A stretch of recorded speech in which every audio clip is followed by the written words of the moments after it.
jërë ngeen jëf suñu mbokk internet yi nga xam ni yéen a ngi ñuy topp fu nekk nag ci àdduna rawatina Sénégal ak biir Thiès tey nag ñu fas yéene waxtaanee lu doy waar beneen fait marquant boo xam ni mbokk internet yi ak foo leen mën a nekk rek fii la xewee ci stade Maniang Soumaré bii ñu toog muy fait boo xam ni macha allah dinañ ci ñëw léegi waaye ñu indi ci tuuti rek muy samedi bi ñu génn fii ci stade bi dafa amoon benn match boo xam ni dafa doxoon ci diggante CNEPS Thiès ak environnement foot. muy catégorie cadette di coupe du Sénégal coupe boobu nag bi ñu koy football fii mu am benn joueur bu ñuy wax Ahmed Faye nekk benn joueur buy football poste milieu terrain daal di def benn chute boo xam ni naam bu fekkoon kii nga xam ne moom lañ fas yéene sekkal waxtaan defuloon réaction sauvé ko xale bi dina ñàkk bakkanam ndax dafa football 2 minutes rek 5 minutes ci deuxième mi-temps bi circonstance bi arrivé ko mais kii moo ko sauvé moom lañ fas yéene waxtaanal muy un jeune arbitre. koo xam ne macha allah def na liggéey boo xam ne àdduna bépp ko rafetlu muy Oumar Fall Oumar ñu bàyyi la nga présenté wu ak suñu mbokk internet yi ni seetaan à travers Thiès Info ak fépp fu mu mën a ne ci àdduna bi. salaamaaleykum man la Oumar Fall arbitre de Ligue Thiès waaw plus précisément Soukara Thiès waaw merci. jërëjëf Oumar ci présentation bu bref boobu macha allah Oumar ñu gis ni match bi ñu wax sànq mu doxoon ci diggante CNEPS Thiès ak environnement foot amoon fii ci stade Maniang Soumaré juróon fitna boo xam ni amaana bu yàlla jaaralewu doon li muy jaarale ci yow kooku mën na ñàkk bakkanam fee nan la demee parce que version yi bari na ku ne ngi wax réellement lan moo xew. waaw match bi boobu bi muy xew si deuxième période bi la xewee ñoom amoon nañu environnement moo amoon benn coup franc. bi ma amee coup franc en dehors de surface joueurs yi environnement bi ñu ngi woon ci biir surface après bi joueur environnement bi defee relance bi si la Ahmed Faye daw bi mu dawee si la dalanteeg benn joueur CNEPS bi mu dalanteeg moom nag j'avais jugé que ni choc bi ce n'est pas violent au début mais bi ma gisee booy bi ni mu daanoo sànni bopp bi ak loxo yi dal après si la fait demi-tour directement en même temps may siffler pour appeler les secouristes bi ma daw see ñëw fekk naa booy bi matt lamine bi. matt ko ba commencé wékkoog yooyu yëpp après si laa njëkk a ñëw def position latérale de sécurité boole ka mâchoire bi en même temps si laa ni gars yi acca woo leen sapeur gaaw pour xamante ne en même temps buñ ciy nekk ñun sapeur dina ñëwaale en même temps léegi ma jàpp mâchoire bi si laa nekk ak moom nag di fight ak moom parce que boobu dafa matt lamine bi tellement que pour dindi ko sa problème la woon après nag si laa bloqué mâchoire bi nekk si pour jël sama loxo jéem koo fexe nu ma koy introduire pour récupérer langue bi. loolu nag moo xawoon yàgg presque il a duré plus de 4 minutes ñu nekk si après si la benn boy si la ma bloqué woon comment dirais-je gorge bi pour mu bañ ko avaler mais da koo bloqué woon rek pas totalement après par la suite si la boy bi commencé bàyyi bañi mâchoire bi tëjee ko mu dugal sama loxo après si la ma mataatee ñu nekk si di fight benn moment may jéem a xëcc di xëcc. après par la suite ci la bàyyi lamine bi mu bàyyi lamine bi nag subitement mel na ku def arrêt cardiaque respirer defatul dara après ci laa commencé ma ni le gars ki nekkoon sama ginnaaw ma ne ko maaseel ma sternum bi mooy au niveau du thorax mais ñoom xamoo ñoom mooy duñ ko xam léegi ma ne ko noonu mooy dënn bi jëlal sa loxo nga dugal ma si dënn bi nga maaseel ma ko après ci la commencé di maase après ci la subitement ma ne àlleen ma alcool ñu jox ma alcool ma jël alcool bi tamponné ko booy bi mu xaw see nooy ma continuer massage après si la booy bi nooy benn nooy bu am doole bi mu nooyee benn nooy bi am doole rek delluwaat mel ni ku delluwaat dans le coma fekk boobu maa ngi fay teg booy pour mu bañ a nekk dans le coma parce que bu nekkee dans le coma rek après moom dégâts yi day gën a bëri man nekkaat ci jëlaat alcool bi continuer massage yi après par la suite si la si yàlla def ndox mu sedd ba booy bi ñëwaat presque dafa jug rek bi muy jug ba ni muy wàccoo rek parce que fii doon daa wàccu rek après si laa gis l'arrivée des sapeurs pompiers en même temps après si laa relaté les faits aux sapeurs pompiers wax leen ni booy bi def na benn syncope plus de 7 minutes et il voulait avaler sa langue du genre rek yooyu waaw noonu la affaire yi demee vraiment waaw. kon mën nañ jàpp daal ni bi ngay woo waa sapeur fekk na yow yaa ngi ci liggéey bi sori nga ci macha allah ba yàlla indi li mu indi xale bi tey par exemple bi mu daanoo noonu avalé wu yow nga nekk ci ba am solution. ndax loo jàng la boole kook arbitrage bi parce que li nga wax ni c'est un peu technique lii en général boo koy wax sax nit ñi dañuy foog ni da nga am yeneen domaines yoo xam ne da nga ko touché door a ñëw ci arbitrage. waaw man je suis infirmier en formation j'ai débuté mes cours en 2018 waaw normalement en 2021 bi laa waroon def sama licence mais problème correction entre ministère ak yooyu noonu moo tax ba léegi defaguma sama examen d'état mais normalement heure bi waroon na fekk ba def sama examen d'état bu yàgg. foo doon jàngee affaire bi. man j'ai démarré à la Croix-Rouge dafa tijji woon école infirmier après par la suite si la am ay problème après waa Croix-Rouge jël ñu yóbbu ñu à l'Infocyte mooy derrière la mairie fa laa nekk nii jusqu'à présent ba léegi nii ñu ngi ci chaque jour même tey jii sax waroon naa dem révision mais chaque jour bi depuis 2021 ba léegi ñu ngi ci révision yi di xaar les examens vraiment. Oumar ñu gis ni circonstance bi souvent day faral di am récemment rek am na bu amoon lycée technique ba benn xale ñàkk ci bakkanam ñàkku ni ci biir football itam day faral lu ñu koy gis lu bari lan mooy war a circonstance boobu. waaw léegi boo xoolee loolu moom phénomène la parce que léegi bëri na si match yi en premier booy la plupart booy du ñu noppalu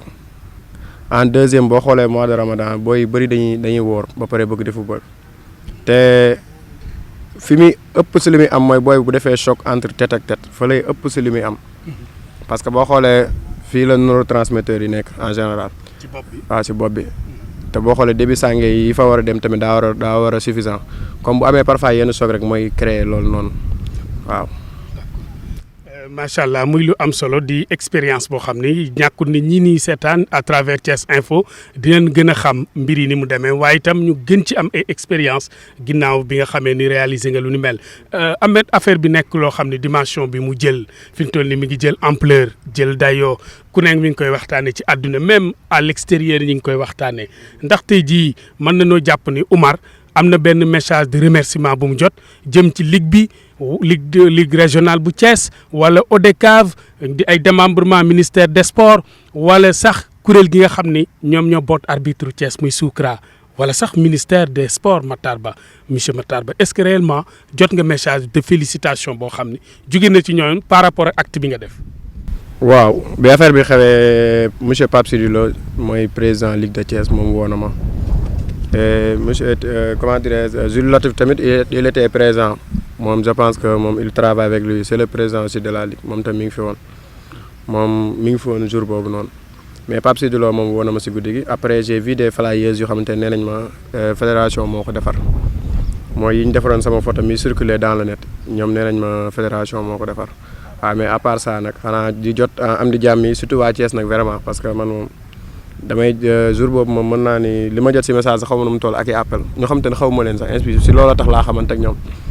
ak jour yi xamante ni vraiment xamante naa ak ñoom si terrain fu nekk lañ jël sama numéro vraiment di ma woog yooyu noonu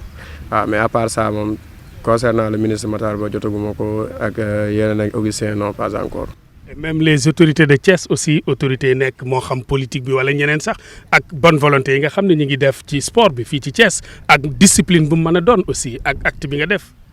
non autorités yi Thiès yi non jotaguma si kenn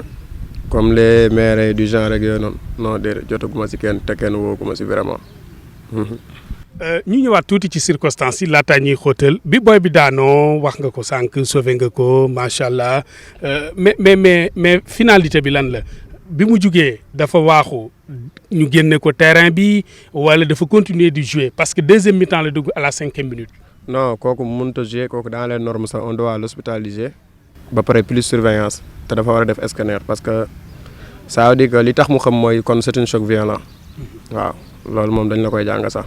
kooku moom mënu woon sa continuer match bi bu doon continuer match bi même en tant qu'arbitre man du ma ko d'accord parce que je suis là pour surveiller les joueurs waaw je suis là pour surveiller aussi la sécurité des joueurs kon même bu ko nangu woon sax man du ma ko nangu en tant qu'arbitre waaw en général da ngay gis ay joueurs yu blessé arbitre ne dañ koy génne par arbitre moom foofu moom am nga fa prérogative boo xamante ne mën ngaa génne joueur bi parce que il n'est plus à mesure à jouer ok. ndogalu yàlla ne nag nekk na circonstance boo xam ni doo xam kañ lay am ak fan lay amee mais gënut yow ci sa gis-gis ñu man di inculquer maanaam mbirum sauvetage ci formation arbitre yi ndax léeg-léeg dañuy gis ne arbitre yi dañ leen di jël rek indi leen par exemple tàggat leen 3 mois maximum après ñu libérer leen ñuy dem di compétir ci championnat yi ci navétane yi entre autres mais est-ce que gënut tey ñi nga xam ne ñoo yor wàllu sport bi inculquer loolu ci seen biir formation bu ko defee mu ne une formation complète ba bu ëllëgee naam circonstances yi mënta ñàkk mais su amee ñu mel ni yéen aussi jël ay solutions. waaw moom kay du ma ni sax arbitre kase parce que mën naa ni képp ku nekk ci monde sport bi tey jii war ngaa mën a xam les premiers secours parce que même bu dul dara sax yow mi nekk sa kër rek war nga ko mën a mën parce que say dëkkandoo dañ lay soxla ak fu ñu toll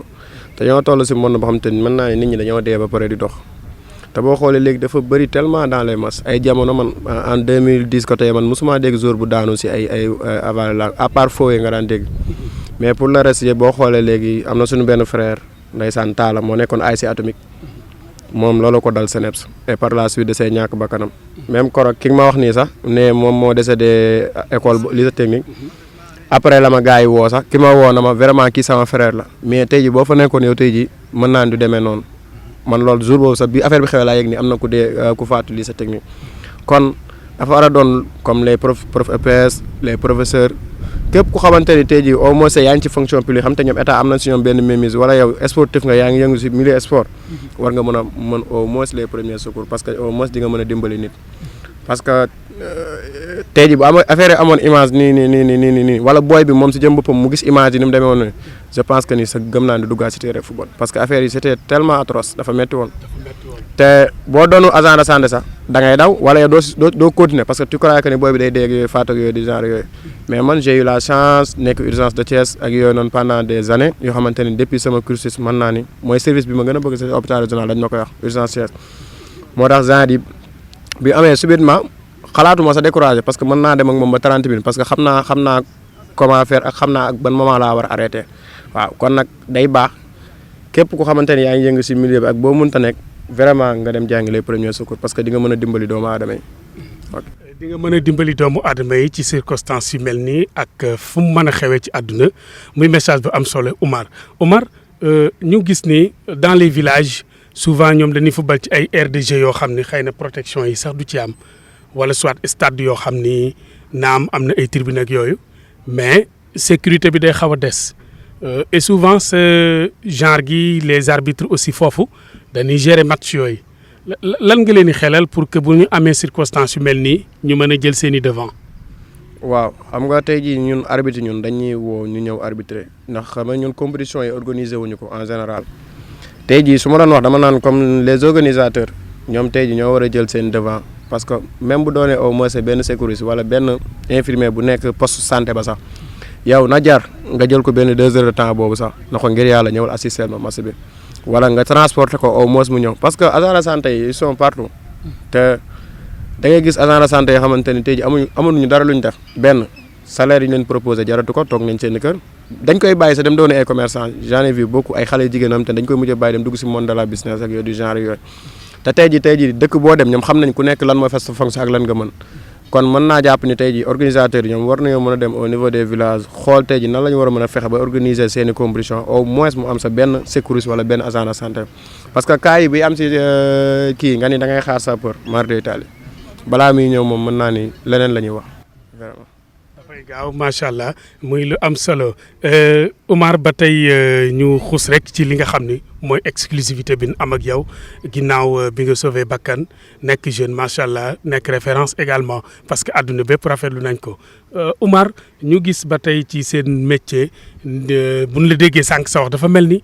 ñaari circonstances yi dafa mas a arrivé wu ci biir Thiès wax nga sànq ni CNEPS bi mooy deuxième fois bi à part bi nu dégg lycée te boobu c'est autre chose mais ci cadre sport ak structure yi nga xam ne ñoo ne biir Thiès parce que Thiès ODCAV a ngi fii ligue bi mi ngi fii discipline yu bari aussi am nañ fi ay fédération wala ay section est-ce que gënu tey ngeen toog am benn dialogue de concertation vraiment waxtaanaat ci côté formation bi surtout ci wàllu secouriste boobu ngeen partagé ko ak joueurs yi mais aussi secret yi nga xam ni mi ngi am ci biir sport parce que tey jii sportif buy football waroo mën a sacrifier sa life ni da ngay xiifal bëgg a football après circonstance yi bu dikkee mën nga am benn syncope bu la dal wala dara wala benn miir bu am doole on ne sait jamais est-ce que jarul tey ngeen toog ban message ngay lancer tey kilifa yi ñu toog def benn concertation bu ko defee secret yi joueurs yi nëbbu ci yenn période yi comme ay ramadan yooyu di forcer di football wala ñu am ay problème mu arrêt cardiaque di football te xamuñu ko ñu impliqué wu vraiment mbirum santé ci seen biir formation ba joueurs yi xam seen wér-gu-yaram fi muy toll bu ko defee circonstances yi ñu éviter ko. waaw xam nga nit ñi dañoo yemuñu te organisme yi tamit bokkuñu am na yoo xamante ni mën nañoo woor fii ba suba. di def benn activité du leen def dara am na yoo xamante ni de nature dañoo feebar am na koor sa day na wàcc nga xaw tubaab nga bu gisee boole benn activité comme tey jii li may wax tey jii organisateurs yi comme li mel ne waa Ligue de Thiès ak du genre rek yooyu noonu le minimum sax jour dafa war a def ECG le minimum parce que je pense que ça ne coûte pas 5000 francs ECG nga dem hôpital ñu xool rythme cardio au moins xam ba xam kii rythme bi c'est normal ak normal waxatuma na nga def écho Doppler parce que ñun man mi je suis arbitre chaque année damay daw test physique mais avant may daw test physique damay def ECG damay def écho Doppler du cœur te test yi ça dure que 23 minutes kon waxatuma na kuy jouer 45 minutes waaw kon au moins tey jii nii ñoom ñu yor wàllu footballu Thiès tey jii ñoom war nañoo mën a jël seeni matukaay ba bépp jour bi ñëw ñu teg ko ci ay dossier médical yu leer nañ xam ni lépp lu leen leer ci jour bi bu doonee am na feebar ñu jéem a traité feebar bu doonee jour bi il n'est pas capable parce que boo xoolee Eriksen tey jii après Milan jëlatu ko waa Italie dañoo taxaw ne moom mënatul jouer seen championnat parce que rythme boobu attanatu ko après par la suite ci la dem beneen championnat di fa continuer di fa jouer waaw kon ñoom ñu dem ba xam ne rythme bi jour bi bu ko defaatee on sait jamais li mën na ko dara kon ñun tamit war nañoo mën a comme léegi football développé wu na Sénégal est champion d'Afrique waaw vraiment infrastructure yaa ngi fi yëpp a ngi fi kon jot na ñu moderniser affaire yi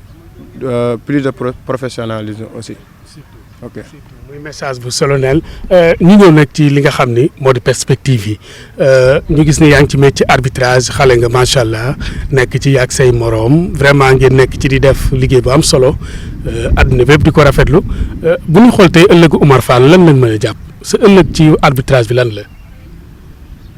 waaw Omar de moom mën naa ne ab jaam la rek parce que bi ma siy dugg tamit dugg naa si ndax gis naa samay morom di ko def maa ngi doon dëkk si ab koñ boo xamante ni presque am nañ 4 arbitres si koñ bi comme man tamit doonu moon jour yooyu tamit ndax mënu moon football tellement que bi ma gisee samay copains yi may kër gi may fréquenté 3 personnes yëpp di dem ak seen papa ancien arbitre loolu mooy tonton Seydina je le salue au passage ñoom ñëpp di dem ma ni pourquoi pas ma dugg si milieu bi début bi loolu ma si dugaloon mais par la suite laa dem ba amour bi fekk ma si ndax man daanu moon entraîner de lundi au vendredi léegi bu may dem bay doon def sama bopp sportif dëgg ba foo ma fekk sa équipement laay sol su ma solo équipement li mooy sama deuxième tenue kon milieu bu neex la vraiment te boo ñëwee dañ fiy fekk nit ñoo xamante ni dañ lay teg si yar teg la si teggin ba da ngay dem yow ba ñëw doon sa deuxième famille parce que man tey ji bu ma àndut ak ñoom mënatuma ànd ak ñeneen loolu nag moo dem ba dugal ma si maam amour te ñaan naa yàlla tamit mbir moom boo si nekkee da ngay ñaan yàlla avancé waaw ndax yow mi def journaliste ñaan nga yàlla am sa média ak yooyu du genre ak yooyu te tey ji boo xoolee tous les arbitres rêvent d'être un arbitre international waaw loolu moom mooy rêve ñëpp arbitre yëpp waaw waaye dañ cee dugg na par amour te lépp luñ ci fekk rek ñu xam ni noonu la ko yàlla dogale parce que vraiment mosuma see séentu toog ñu may interview nii te boo xoolee masa am dàkku ma fay arbitrer fii au niveau de Thiès yàlla man la ko booleel man may agent de santé mas boobu noonu tey jii dugaluñu ma si woon mais au dernier moment lañ ma si dugal na ma yaay def mas bi kon loo gis rek mbiru yàlla la waaw comme ni la ko yàlla bëggee moom dañuy sant yàlla rek ak lépp luñ ci fekkaat rek si ay ngëneel rek ñu bokkook nit ñi waaw vraiment sante ko ku tedd gi Cheikh Ahmadou Bamba. d'accord dernier moment leen la dugal ci match bi nga war ko arbitrer lenteur boobu lan moo koy expliquer. pour dugg si match beeg yoon. non maanaam dernier moment leen la choisir nga ñëw def match bi nga xam ni fii la xale bi problème lenteur boobu dafa amoon ku ñu désigné ba yàgg ñu changé lenteur boobu après ñu wala lan moo ko mën a expliquer. c'était jour désignation bi sax lañ ma interpellé woon man ko man je préfère yeewu 8h def match moo ma gënal def à partir de 17h parce que de koor gi damay gaare ma ne ko su ma yeewu 8h dinaa mën a xëdd gi dina mën a des ba léegi te du ma nelawagul su ma ñëwee arbitré comme c'est le samedi dew ma école après toute la journée dinaa ko mën a récupérer loolu moo ma dugal si match 8h bi vraiment te arbitre bi bëri xam naa ne match 8h bi ñoom duñ ko bëgg ndax waxee naa la match 8h dafa metti après da ngay pare xëy gaay noonu mais man comme damaa ragal koor tellement que dama naan nañ ma dugal match 8h su ma paree après moo mën a dem tëddi nelaw waaw loolu moo ma dugal si match bi après inspecteur na ok kon naa la dugal si match 8h bi comme arbitre de centre. ah kon mën nañ ni kon fay ci suba gi la xewoon. waaw match bi 8h la démarré parce que bi ñuy dékku naa maa ngi dégg école bii di sonné parce que deuxième mi-temps bi da ngay dugg 9h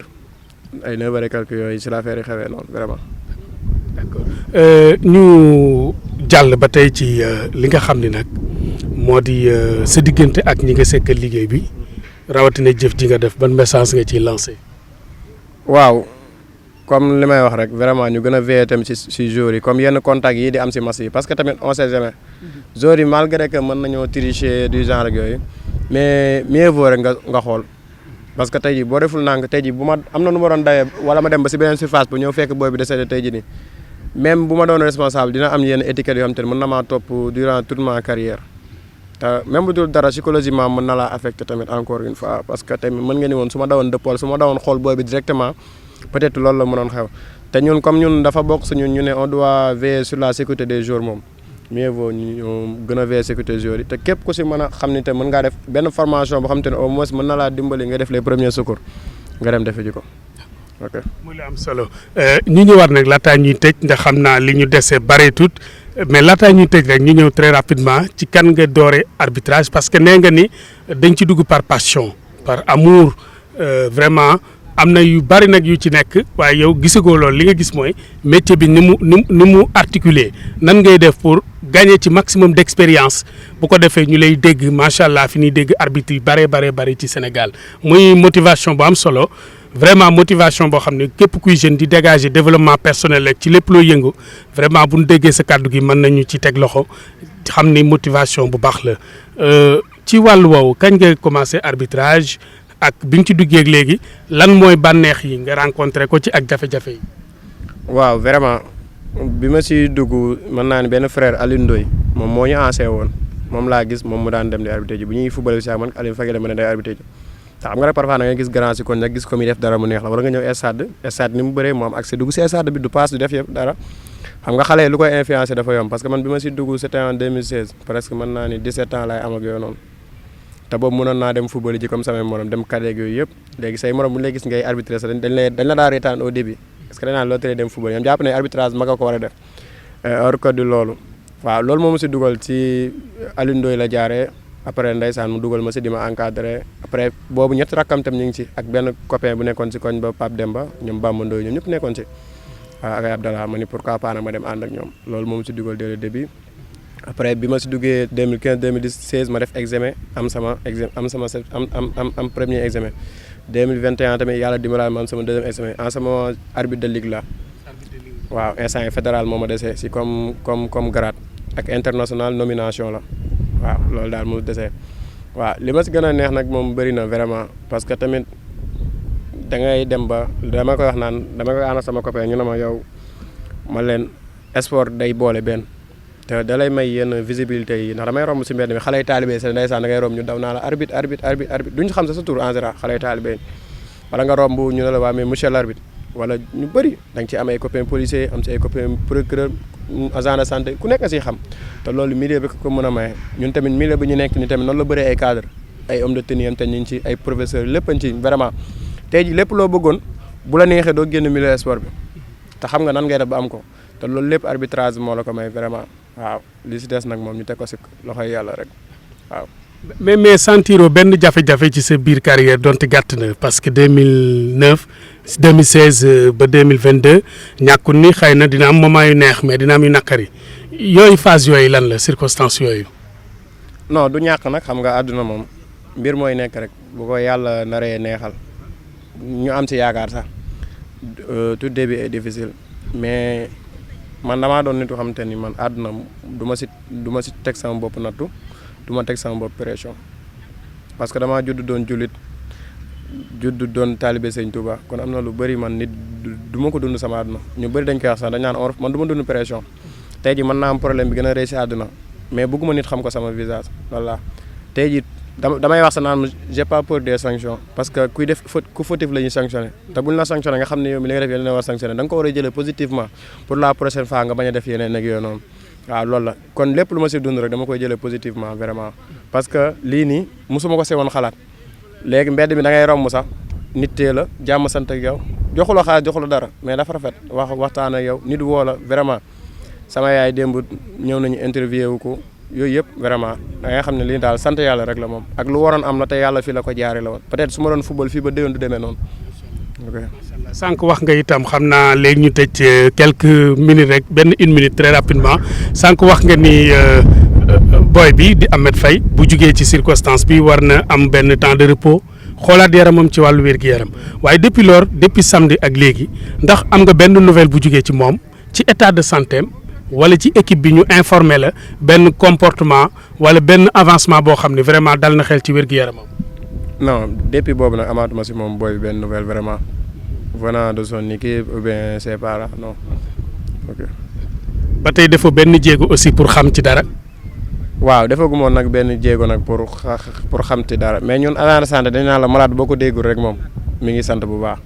ñun dañ ñu koy parfois dañ naan la malade moom boo ko déggatul rek xamal ne mi ngi ci jàmm. loolu dal na xel ak fi koor gi toll. waaw ñun dañ ñu koy wax daal santé xam nga dañ koy tàmm di ko utiliser parfois di mbalak malade bi wax ñu naan malade da mi ngi noonu rek malade moom boo ko déggatul rek mi ngi ci jàmm mais bu la woowee rek xamal ne musiba am na. mais yéen docteur nag ni ngeen di jàppee malade da ngeen koy mel ni daal da ngeen di jàpp daal ni maladie bi bon xam nga boo leen nekkee ci hôpital yi di faj ak yooyu malade bi lu mu ñàng-ñàng du def ci yéen pression parce que yéen a koy faj souvent du leen def yenn pression psychologique yi moo waral ngeen di jàpp ci loolu quoi. est-ce que. non du loolu sax ndax man gis nga bi may def début santé man je crois que ni mënu ma woon def santé parce que daanu ma gis deret mënu ma woon xool deret su ma ko daan gis sama tànk yi daan trembler mais bi ma dawalee une semaine si laa rendre compte ne loolu dañ na te bi muy dañ si yëgu ma ni dañ na si man ba par la suite mais du question ni dañoo dem ba di minimiser yenn maladies yeeg yooyu noonu déet du loolu de. non pas minimiser mais c'est-à-dire du def benn rôle ci yéen maanaam malade bi nu mu toll da ngeen di jàpp ne bu tanee rek bon yëgutu dara ci yaramam alors que mën naa am yenn métti di mais yéen boo leen ko gëstuwaatu doo leen ko xam pas minimiser quoi mais yéen yéenay encadrer maladie di leen faj ba nu wér parce que seen xam-xam la yàlla loolu la leen cëralee. waaw non maladie am na suivi parce que malade tey jii heure booy ñibbi dañ lay jox sa carnet te carnet bi carnet de suivi la tudd mais malade moo tàmm moom bu ko dara métti waatul du ñëw tey jii première cause consultation à l'hôpital douleur la infection sa malade mën na koo téye plus de 15 jours du ñëw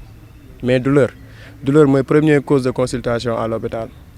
en plus de ça tamit di jàllale message di remercier tamit les agents de santé parce que ces mois ci passé rek mën naan ces 4 jours yi passé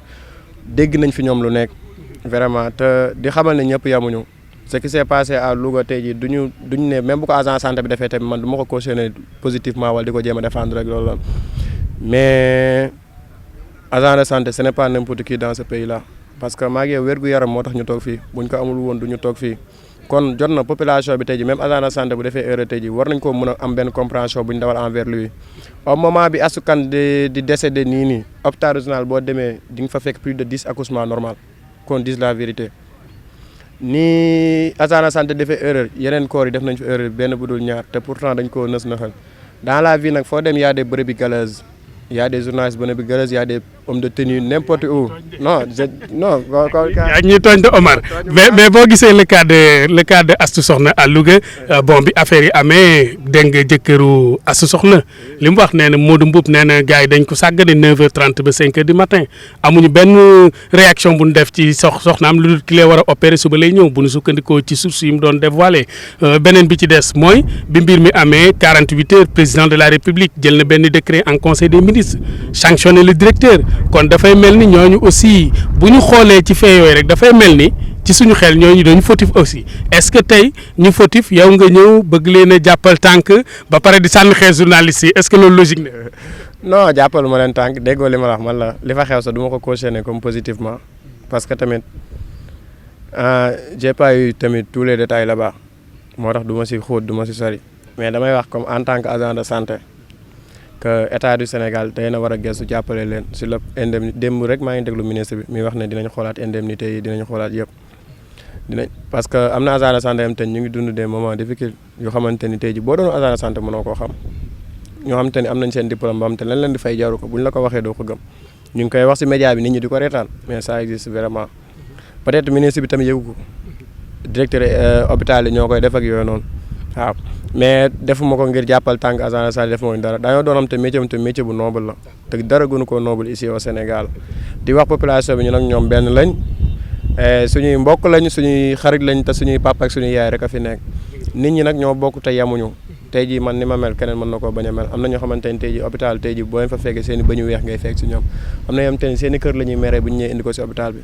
loolu si ay nit la rek nit ñi ñoo bokk te yemuñu waaw loolu laa ma si wax. d'accord Oumar muy message bu am solo di regard boo xam ne aussi c'est un regard constant mais mbokk internet yi ngeen xam ne rek ni génnuñu suñu sujet mais actualité oblige parce que bu ñu amee agent santé en même temps arbitre muy double fonction nekk jeune macha allah ça fait l'occasion ñu dugg foofu kon ñu ngi koy jégalu bu baax a baax mais juste rek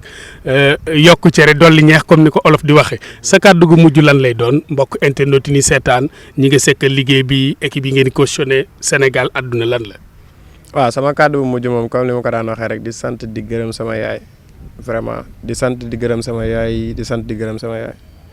parce que Omar Fall bu amee rek Asi Thioune tax vraiment elle a tout fait pour moi di sant sama papa